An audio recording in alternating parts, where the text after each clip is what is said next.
Hello friends, welcome to my YouTube channel Devendra math classes. देखिए friends, second part देखेंगे question number 4 का। If fraction becomes 1/3, कोई fraction है वो 1/3 बन जाता है भाई। कब? When 1 is subtracted from the numerator, जब 1 सब्ट्रैक्ट करते हैं किसमें से? न्यूमरेटर में से, एंड इट बिकम्स 1/4, और जो फ्रैक्शन है वो 1/4 बन जाता है। कब? When 8 is added to the denominator, जब डिनोमिनेटर में हम 8 ऐड कर देते हैं तब। फाइंड द फ्रैक्शन, तो हमने फ्रैक्शन बताना है। देखिए इस प्रकार का क्वेश्चन पहले भी आ चुका है। हम फ्रैक्शन को ही लेट कर लेंगे। सॉल्यूशन देख रहे हैं भाई, लेट फ्रैक्शन क्या है भाई? Fraction x/y is equal to x/y। Fraction है तो x/y के रूप में मानेंगे। क्लियर है भाई? ठीक है। अब हमें अकॉर्डिंग टू क्वेश्चन बात करते हैं, तो अकॉर्डिंग टू क्वेश्चन अगर बात करें तो फ्रैक्शन 1/3 बन जाता है। कब? 1/3, जब एक ऐड करते हैं किसमें? सॉरी, एक सब्ट्रैक्ट करते हैं न्यूमरेटर में से। अब x/y था फ्रैक्शन, अब न्यूमरेटर में से एक आपने सब्ट्रैक्ट किया, ठीक है, तो कितना बन जाता है वो? 1/3। अब डिनोमिनेटर के बारे में तो बोला ही नहीं यहाँ पे, इसने बोला न्यूमरेटर से ही 1 सब्ट्रैक्ट करना है। डिनोमिनेटर के बारे में कुछ नहीं बोला है तो नहीं करेंगे भाई, ठीक है। इसके बारे में अगर बात करें तो, अगर इसके बारे में भी बोलता तो करते। अब यहाँ क्या करेंगे हम? क्रॉस मल्टीप्लाई कर देंगे। 3 into x minus 1 is equal to y, तो ये क्या बन गया? 3x minus 3 is equal to y. अब इसको देखें तो 3x minus y is equal to 3, इसको इक्वेशन 1 नाम दे देते हैं भाई। क्लियर? अब दूसरी करते हैं। दूसरा क्या कहता है? वो 1/4 बन जाता है 1/4। कब? जब 8 ऐड कर देते हैं किसमें? डिनोमिनेटर में। तो x/y था फ्रैक्शन, अब डिनोमिनेटर में आपने 8 ऐड करना है, ठीक है। नोमिनेटर के बारे में कुछ नहीं बोला, तो ये कितना बन जाता है? 1/4। फ्रैक्शन क्या बन जाता है? 1/4। तो इसको क्रॉस मल्टीप्लाई कर लें इसको भी, तो क्या बन जाएगा? 4x is equal to y plus 8। तो इसमें y को इधर ले आए तो माइनस का हो जाएगा भाई, इसको इक्वेशन 2 नाम दे देंगे, ठीक है।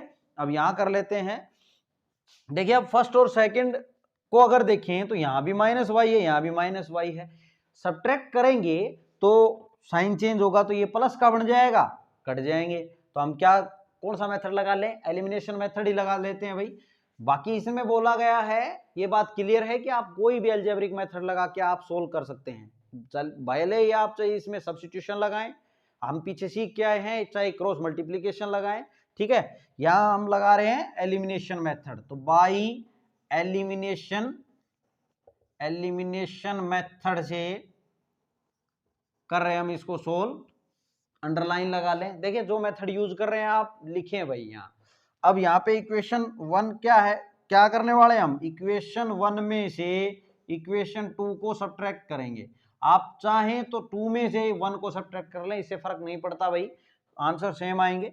अब फर्स्ट में से सेकंड को सब्ट्रैक्ट कर रहे हैं, तो फर्स्ट है क्या लिख लेते हैं? 3x minus y is equal to 3 है, ये इक्वेशन अपनी फर्स्ट है।